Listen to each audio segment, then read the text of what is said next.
২২৫তম বর্ষে পদার্পণ রামমোহন বিদ্যাসাগর ও উত্তম কুমারের স্মৃতি বিজড়িত জমিদার বাড়ির দুর্গাপুজো।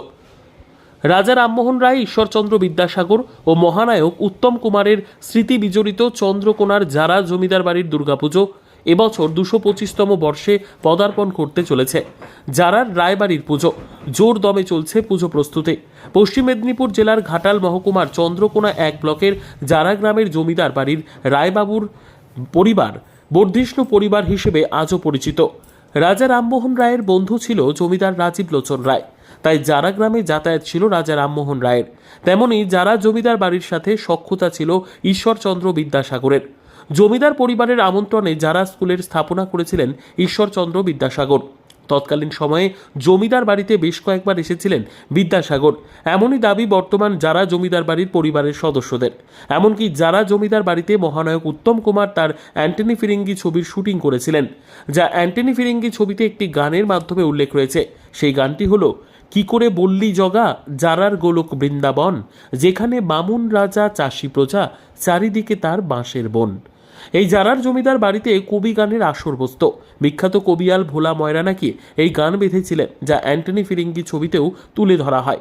এমনই স্মৃতি বিজড়িত জারা জমিদার বাড়ির দুর্গাপুজো হতো মহা সমারোহে। জমিদার বাড়িতে দুর্গাপুজোর পাশাপাশি কালী, বিষ্ণু দেবতা, শিবসহ একাধিক দেবদেবীর মূর্তি ও মন্দির রয়েছে। এখনও ৩ বেলা ভোগ চড়িয়ে নিত্য সেবা করা হয়। ১১৫৫ বঙ্গাব্দে জারা জমিদার বাড়ির প্রতিষ্ঠা করেছিলেন রামগোপাল রায়। পরবর্তী সময়ে তার ছেলে রাজা রাজীব লোচন রায় বর্ধমান রাজার থেকে রাজা উপাধি পেয়েছিলেন। তারপর থেকে জমিদারি আরও বিস্তার লাভ করে এবং তিনি জমিদার বাড়িতে দুর্গাপুজোর সূচনা করেছিলেন। তৎকালীন সময়ে পুজোতে বহু মনীষী আমন্ত্রিত হিসেবে আসতেন বলে জানান জমিদার বাড়ির বর্তমান সদস্যরা। আগে পুজোর সময় কবি গানের আসর, যাত্রাপালা, নোঙ্গরখানা চলত পুজোর ৬ থেকে ৭ দিন। পাশাপাশি ১০ থেকে ১৫টি গ্রামের মানুষ ভিড় জমাতো পুজোয়। চলত নরনারায়ণ সেবা। রূপোর পালকিতে করে গ্রামের একটি পুকুরে শোভাযাত্রা করে নবপত্রিকা স্নান হতো।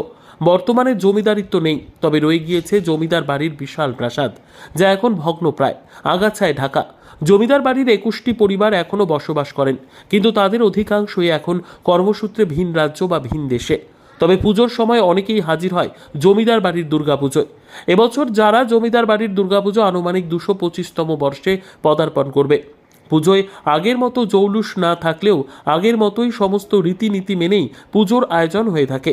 বৈষ্ণব মতে জমিদার বাড়িতে দুর্গাপুজো হওয়ায় কোনো বলি হয় না, তবে নবপত্রিকা স্নান, শোভাযাত্রা করে যাওয়া হয় এবং বিসর্জনের দিন পরিবারের সকল সদস্য মিলে বিষাদের সুরে গান গেয়ে মাকে নিয়ে যাওয়া হয় গ্রামের পুকুরে বিসর্জনের জন্য। জমিদার বাড়িতে পুজোর দিনগুলিতে মায়ের জন্য ভোগ রান্না থেকে নাড়ু তৈরি একমাত্র অগ্রাধিকার পায় পরিবারের মহিলারাই। দূর দূরান্তের গ্রামের বহু মানুষ ভিড় জমায় পুজোর কদিন। তাদের জন্য খিচুড়ি প্রসাদের আয়োজন থাকে। এছাড়াও নরনারায়ণ সেবারও ব্যবস্থা করা হয় পুজোয়। পুজোর হাতে আর কটা দিন, তাই এখন থেকেই যারা জমিদার বাড়িতে প্রস্তুতিও শুরু হয়ে গিয়েছে জোর কদমে। বাইরে থেকে প্রতিমা আনা হয় না জমিদার বাড়িতে। জমিদার দালান বাড়িতেই বংশ পরম্পরায় মৃৎশিল্পী দিয়ে একই মেরে তৈরি হয় দুর্গা, লক্ষ্মী, সরস্বতী, কার্তিক, গণেশ। প্রতিমা তৈরির কাজও চলছে জোর কদমে। পুজোর আগে সেজে উঠছে চন্দ্রকোনার স্মৃতি বিজড়িত জারা গ্রামের জমিদার বাড়ি। শুনেছি আগের আমরা তো সবটাই শুনেছি। আমাদের যখন বিয়ে হয়েছে আমরা জমিদারি তো দেখিনি কিছু, তবে এটুকুনি শুনেছি যে এখানে সব খুবই ভালো ভালো কাজে এরকম দানি ছিলেন, এরা লোককে দান ধ্যানও খুব করেছেন। তারপরে ওখানে দিয়েছিল ধর্মশালা ছিল, তাদের হয়েছে অনেক ছেলেদের পড়াতো হতো। এবং একবার শুনেছি যে বহুদিন দুর্ভিক্ষ হয়েছিল, এনারা নাকি সব ২-৩ বছর সব খাইয়েছিলেন। হ্যাঁ, এরকম সব ব্যবস্থা। এবং আগে ওই যে হাতিগলা গেট বলে, গেটটা হাতির পিঠে করে সব বাবুরা আসতো ছালাই মানে তখনকার সব মুহূর্ত হচ্ছিল, সব আনতো, সেরকম সব গোমস্তারা আনতেন। পুজোর তো কাউন্টডাউন শুরু হয়ে গেছে। হ্যাঁ, পুজোর আপনাদের প্রস্তুতি কীরকম চলছে? প্রস্তুতি চলছে, ঠাকুর গড়া চলছে এবং কেনাকাটা সব চলছে। বাইরেরও আত্মীয় স্বজনদের আসার ব্যবস্থা হচ্ছে, চিঠিপত্র যাচ্ছে আসছে। আমাদের মহিলাদের অংশ আমাদের এই যেমন বড়ি দেওয়া হবে, এবারে বড়ি আমরা নিজে হাতে দেওয়া হয়, বড়ি দেওয়া হবে। এবারে যে যার বাড়ি সব সাজানো হচ্ছে, কেনাকাটা হচ্ছে, কারোর বাড়িতে রং হচ্ছে, এসব আর কি। এবারে আত্মীয় স্বজনদের বলা হচ্ছে কারা কে আসতে পারবে না আমাদের পারবে। পুজোতে কি কি করতে হয় বা পুজোতে আপনারা কিভাবে কি করে এই কটা দিন পুজো কটা দিন? পুজো করার দিন আমরা তো এখানে ঠাকুর বাড়িতেই সব থাকা হয়, ঠাকুর বাড়িতেই ঠাকুরের মানে তরি তরকারি কোটা, আনাজ কোটা, ভোগের এবং ভোগ সাজানো, ছেলেরাও থাকে, আমরা বেশিরভাগ সময় এখানেই থাকি, মেয়েরাও থাকে। ভোগ রান্না আমরা নিজে হাতে মাকে ভোগ রান্না করে খাওয়ানো হয়, তার ব্যবস্থা করা হয়, ছেলে মেয়েরা সব এখানে। অঞ্জলি দেওয়া হয়, পুষ্পাঞ্জলি দেওয়া হয়, হ্যাঁ। তারপরে তোমার ভোগ রান্না হয় প্রত্যেক দিন, একবার করে সাদা ভোগ, খিচুড়ি ভোগ, এই সমস্ত। এই ঠাকুর বাড়িতে সারাদিনই ব্যস্ত থাকা হয়, এ আসছে ও আসছে, পুজো ভোগ হয়। এবং পুজোটা সে ট্র্যাডিশনই চলে আসছে, আগের ট্র্যাডিশনই পুজোটা হচ্ছে, বরং ছেলেরা এখন চেষ্টা করছে যাতে আরও ভালোভাবে হয়। তারপরে কোনো কোনো সময় নবমীর দিনে একটা কোনো আমাদের অনুষ্ঠান হয়, হ্যাঁ, সাংস্কৃতিক অনুষ্ঠানও ছেলে মেয়েরা নিজেরা করে, এটাও হয় মানে মাঝে আগের মাঝে। সেই জমিদারির জৌলুসটা এখন নেই। না, হ্যাঁ, আগে সে জমিদারি যখন নেই, জমিদারি আমাদের কাছে সেটা গল্পই হয়ে গেছে। তবে সে ট্র্যাডিশন পুজোটা আমাদের, সেই ট্র্যাডিশনটা আমরা বজায় রাখার ছেলেরা বইয়েরা চেষ্টা করছে এবং আশা করছি সে বজায় থাকবেও, এইটুকুন আমাদের আশা। অষ্টমী, নবমী বা দশমী এই কটা দিন আপনারা মহিলারা কিভাবে কি? আমরা এখানে পুজোর কাজকর্ম করা হয়, ভোগ টোগ রান্না হয়, পুষ্পাঞ্জলি দেওয়া হয়। এবার আত্মীয় স্বজনরা এলে তাদের খাতির আপ্যায়ন এসব তো আছেই, আসা যাওয়া করে সব সময় বাড়িতে। মাকে নিয়েই থাকা হয়, কাজে আনন্দ করা হয়। কোন ধার দিয়ে কেটে যায় 4 দিন আমরা বুঝতেই পারি না, হ্যাঁ। তারপর নবমী এলেই তখন মনে হয় যে ওনার রজনী আজ লয়ে তারা দলে, গেলে তুমি দয়াময়ী পরাণ যাবে।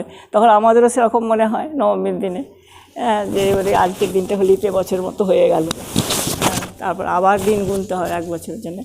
তবে ঠাকুর মায়ের কৃপায়, মা বা গোপালের দয়ায় আমাদের ঠাকুর বা পুজো এখনও মোটামুটি সেই ট্র্যাডিশনে এরা চলছে এবং আশা করছি চলবে, এটুকুন আমাদের আশা। আমার নাম মীরা রায়। আগে যে রায় পরিবারের পুজো ছিল তাতে পুজোর সঙ্গে আরও সাংস্কৃতিক অনুষ্ঠান বা যাত্রাপালা ছিল। তো যাত্রাপালাগুলো আজকে আর হয় না, তো সাংস্কৃতিক অনুষ্ঠান আজও হয়, তবে সেটা বাড়ির বিভিন্ন পরিবারের সদস্যবৃন্দ এবং আত্মীয় স্বজন অংশগ্রহণ করেন। কি রীতি মেনে পুজো হয়? আমাদের পুজো হচ্ছে বিশুদ্ধ সিদ্ধান্ত মতে হয়। এবছর পুজো আমাদের 225 বছরে পদার্পণ করলেন রাজা রাজবিলোচন রায় পুজো শুরু করেন, রামগোপাল রায়ের নাতি। আপনাদের এই যারা যে রায় পরিবার, এর তো অনেক ইতিহাস আছে এখানে। আপনার বিদ্যাসাগর মহাশয়, রাজা রামমোহন রায়, এদের তো একটা স্মৃতি জড়িয়ে আছে। আমাদের দুর্গাপুজোতে বিদ্যাসাগর অংশ আসতেন, রাজা রামমোহন রায়ও আসতেন, হ্যাঁ, এবং আরও বিশিষ্ট জনেরা আসতেন পুজোতে অংশগ্রহণ করতেন। এই যে পুজোর যে কটা দিন কীভাবে পালন করেন? পুজোটার কথা আমরা জাঁকজমকভাবে পালন করি। পরিবারের সদস্যবৃন্দ এবং আমাদের জ্ঞাতি গোত্র যারা বাইরে থাকেন ওনারাও আসেন, এবং গ্রামস্থ লোকেরা এবং গ্রামের পার্শ্ববর্তী লোকেরা আমাদের পুজোতে অংশগ্রহণ করেন। একই মেড়ে কি প্রতিমা থাকে? সব প্রতিমা আমাদের একই মেড়ে দুর্গা, লক্ষ্মী, সরস্বতী, কার্তিক, গণেশ এদের পুজো হয়। বিসর্জনের একটা রীতি শুনে আছে আপনাদের, যেটা গান গিয়ে একটা বিসর্জনের গান গিয়ে, সেটা কি? আমাদের এটা বলি না, বলে একটা মহাষ্টমী পুজো আমাদের এটা দেখার মতো। মেয়েরা মহাষ্টমী অঞ্জলির পরে সিঁদুর খেলাতে অংশগ্রহণ করেন, বাড়ির মেয়েরা এবং বউয়েরা, হ্যাঁ, এই সিঁদুর খেলায় অংশগ্রহণ করেন, সেটা একটা দেখারই মতন। এছাড়া আমাদের যে বিসর্জন হয় ঠাকুরের, তাতে আমাদের পরিবারের সদস্যবৃন্দ, জ্ঞাতিগোত্রবৃন্দ এবং আমাদের গ্রামস্থ লোকেরা এবং গ্রামের পার্শ্ববর্তী লোকেরাও আমাদের বিসর্জনে অংশগ্রহণ করেন। তো আমরা বিসর্জন দিয়ে আসার পরে আমরা একটা নজরুল গীতি গেয়ে আসি, যাসনি মা ফিরে, যাসনি জননী, ধরি দুটি রাঙা পা। আপনার নাম? আমার নাম হচ্ছে অভিজিৎ রায়।